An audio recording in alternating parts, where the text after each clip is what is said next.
Masail min awqatis shalah.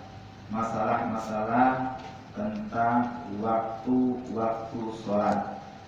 Nah, disebutkan wa yukrahun naum qabla sholatil isya. Dimakruhkan bagi kita untuk tidur. Kapan itu? Qabla sholatil isya, sebelum kita melaksanakan sholat isya. Ya, makruh untuk tidur. Jadi kalau seandainya kita meninggalkan tidur sebelum sholat isya, itu kita bakal dapat pahala. Makruh itu apa?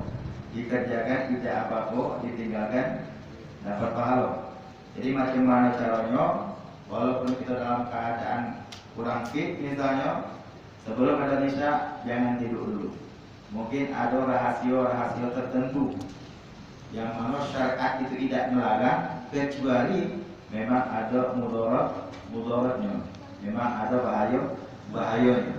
Jadi apapun yang dilarang dalam syariat itu sedikit demi sedikit kalau baca kita tinggalkan. Nah, makruh bagi kita untuk tidur sebelum melaksanakan sholat isya. Kemudian apalagi wa ba'da sholatis subhi wal asri.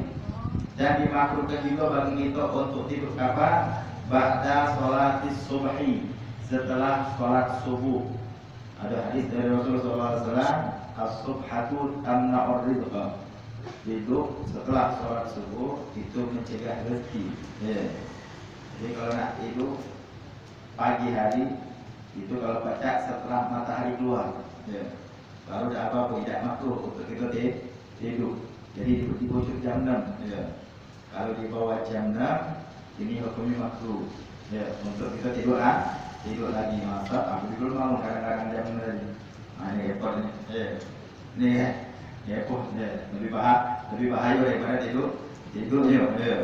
Nah, sholat apalagi kita tidur setelah melaksanakan sholat subuh, ini hukumnya makruh. Kemudian setelah melaksanakan sholat asar, bahkan ada dalam riwayat menyatakan barang siapa yang tidur setelah asar 40 hari berturut-turut, maka akalnya akan menjadi ada gangguan, ya, alias jadi gila.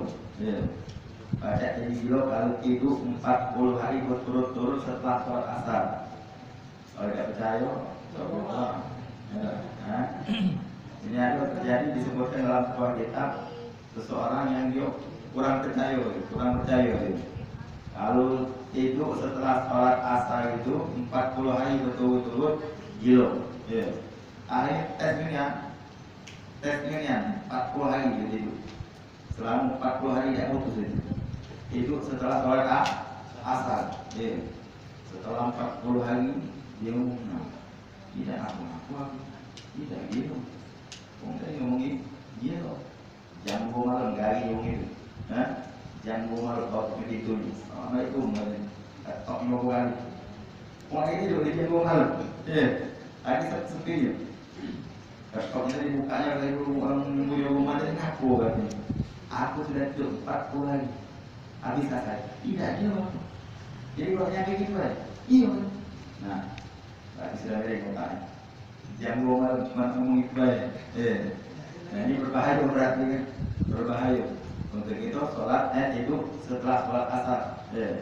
Makanya setiap apapun yang dilarang dalam syariat itu pastilah ada mudaratnya, pastilah ada bahayanya. Kemudian disebutkan lagi juga wa yukrahu sama bi kalamin ba'da isya illa bi khair. Dimakruhkan bagi kita untuk berbicara sesuatu yang kiranya kurang bermanfaat setelah sholat isya.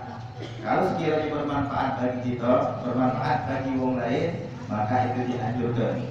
Kalau sekedar mungkin nak ngomong ke orang, nak ngomong ke aib orang, nak ngomong ke kekurangan orang, ini berbahaya bagi kita. Asal lebih baik kita tidur daripada ngomongin aib seseorang.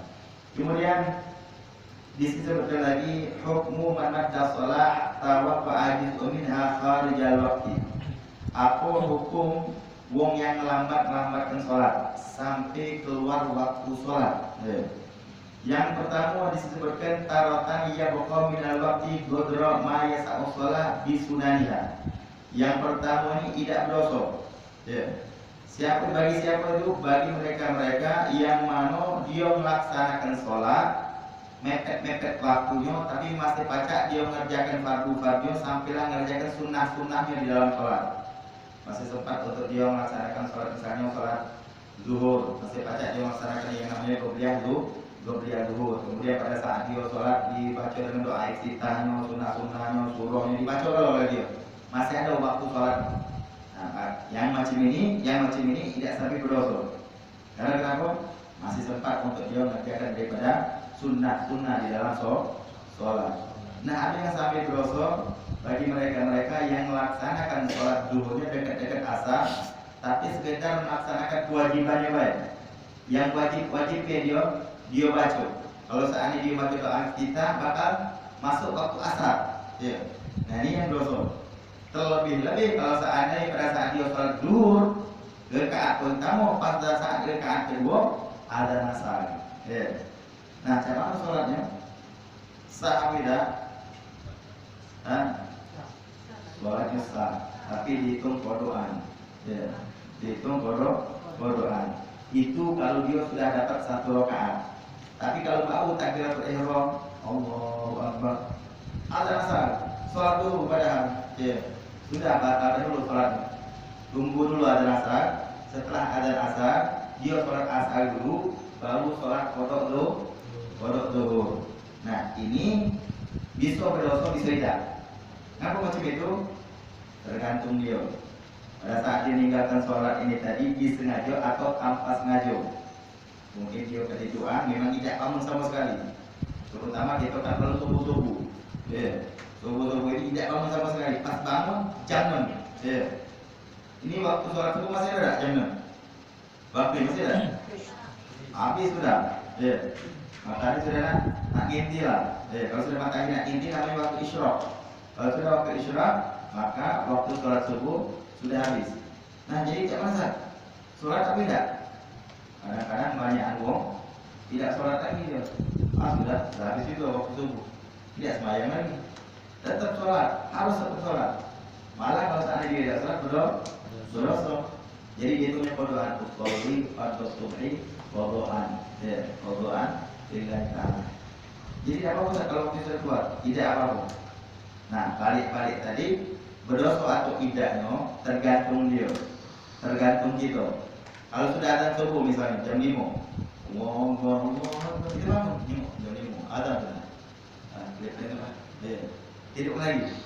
Tidur lagi, bangun jam 7. Ya. Nah, ini tidurnya kita dihitung berdosa. Ya. Jadi malaikat hitung berdosa. Gara-gara apa?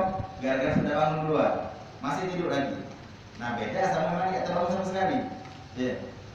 Yang 4 mungkin dia terbangun, habis dia tidur lagi, memang belum ada subuh. Ya. Tidur lagi, bangun jam 7 memang dia tak bangunnya misalnya. Nah, ini tidak apa-apa, tidak masalah. Ya. Jadi tergantung gitu. Jadi kalau seandainya kita disengaja, ini yang buat berdosa. Tapi kalau tanpa disengaja, ini tidak apa-apa. Macam ibu-ibu misalnya masak kelupuan, melantuk, ya. Tak tahu sudah asal. Ya, belum semuanya tuh. Lupa ya misalnya melantuk ya ini. Nah, ini tidak apa-apa, tidak berdosa. Tapi sholatnya tetap wajib diqodho. Ya, sekedar dibahas masalah berdosa atau tidaknya. Jadi tergantung kesengajaan dia. Allah. Kemudian disebutkan wasu ila Nabi sallallahu alaihi wasallam an ahabbil a'mal ila Allah faqala as-salatu bi awwali waqtiha. Nabi Muhammad sallallahu alaihi wasallam suatu ketika ditanya oleh sahabat-sahabatnya.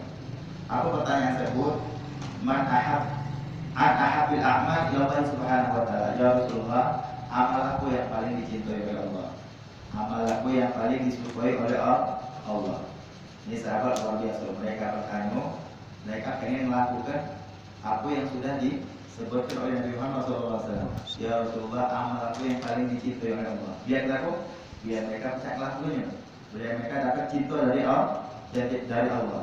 Kalau sudah dapat cinta dari Allah, sudah beres.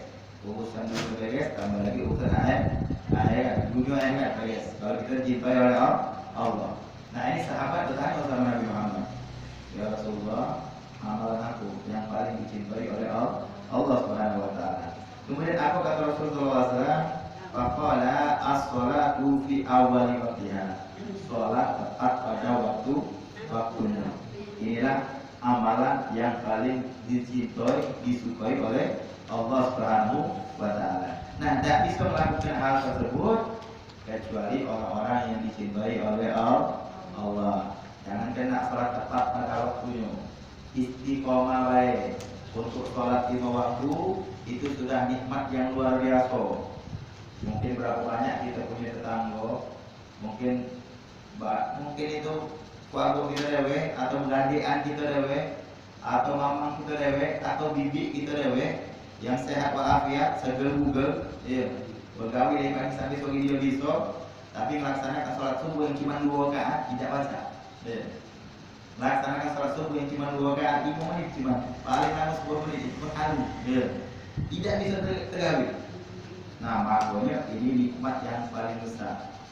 Makanya suatu amalan yang paling dicintai oleh Allah tidak bakal tergawi gitu kecuali orang-orang yang dicintai oleh Allah. Makanya kita bersyukurnya pada saat Allah permudah kita untuk beramal baik, khususnya untuk kita melaksanakan sholat 5 waktu. Mungkin ada keluarga kita yang tidak sholat, sedikit demi sedikit kita juga tahu, sedikit demi sedikit kita ingat dan tak menolak dia kita sama-sama selamat. Ya. Aku selamat, kakak selamat, aku selamat, ibu selamat, aku selamat, bapak selamat. Jangan aku baik yang selamat. Ya. Jadi sama-sama menasehati. Inilah wong yang beruntung. Kemudian di sini sebutkan lagi waqat berada awal waktu ridwanullah. Salat di awal waktu itu akan mendapatkan keridhaan dari Allah Subhanahu wa taala, alias akan disenangi, dicintai oleh Allah Subhanahu wa taala. Mungkin lafaz cinta ini subhanallah bagi kita mungkin hanya kata-kata yang biasa, ya. Tapi subhanallah kalau memang kita dapatkan itu kecintaan dari Allah, nah sudah, ya, nyaman hidup kita, tenang hidup kita. Setiap apapun masalah yang kita alami, kalau sudah ada rasa cinta sama Allah, cinta sama baginda Rasulullah, itu tidak bakal susah ya. Terkadang kan mungkin ibu-ibu, bapak-bapak ada masalah, sampai banyak kan ditengok di TV, yang gantung diri lah, yang minum racun lah, benar tak ibu? Hah? Benar tak kira-kira? Ada yang sampai stres lah, gara-gara ngadepin masalah. Ya, sampai saya stres, benar ibu? Kira-kira? Hah? Banyak yang begitu. Sampai tergigit-gigit di jalan gara-gara ngadepin masalah. Nah, apa kuncinya? Biar masalah yang kita hadapi kita hadapi dengan tenang. Ya. Nah, kita pelajari syariat Nabi Muhammad SAW, macam mana kehidupan Nabi Muhammad, macam mana kesabaran beliau tatkala beliau menghadapi kehidupan. Nah, inilah yang bisa timbulkan rasa tawakal kita sama Allah, berserah diri kita sama Allah. Manusia sekedar ikhtiar, sekedar usaha. Kalau memang itu belum ditentukan oleh Allah, tidak bakal terjadi sama kita. Ya. Apapun yang Allah tentukan sama kita, berarti itulah yang terbaik buat kita. Terkadang ditemui Allah, aku lapis sahur terus, aku sembahyang sudah, baca Quran sudah, ya. Aku pun sudah aku gawe dengan baik. Tapi perasaan butuh terus, ya. Perasaan daya barangkali ya. Tapi nikmat sehatnya tidak itu, ya. Nikmat baca mandang, nikmat baca jalan, ya. Tidak kita anggap, ya. Nah, inilah yang baca melupakan kita. Nah, dengan kita mempelajari syariat Nabi Muhammad SAW, kita percaya dengan Allah yang banyak nikmat yang Allah tunjukkan sama aku. Akhirnya kita selalu bersyukur dan selalu bersyukur dengan berkah kita mempelajari syariat Nabi Muhammad SAW. Jadi jiwa kita jadi tenang. Ya, dengan ilmu jiwa pada jadi tenang. Dengan ilmu apapun yang kita lakukan pada kita berpikir, tidak menggunakan hawa nafsu kita. Makanya Imam Ali menyatakan dalam perkataannya, al-ilmu yahrusuka, ilmu itu pacaknya kau wal mal anta tahrusu, sedangkan harta kaulah yang nyago. Kata pening kata gasa harta, tidak baca tidur gasa harta. Tapi kalau didasari dengan ilmu, maka harta tersebut akan kita gunakan pada hal-hal yang positif, pada hal-hal yang baik, pada hal-hal yang sekiranya bisa mendekatkan diri kita sama Allah, sama baginda Rasulullah SAW. Kemudian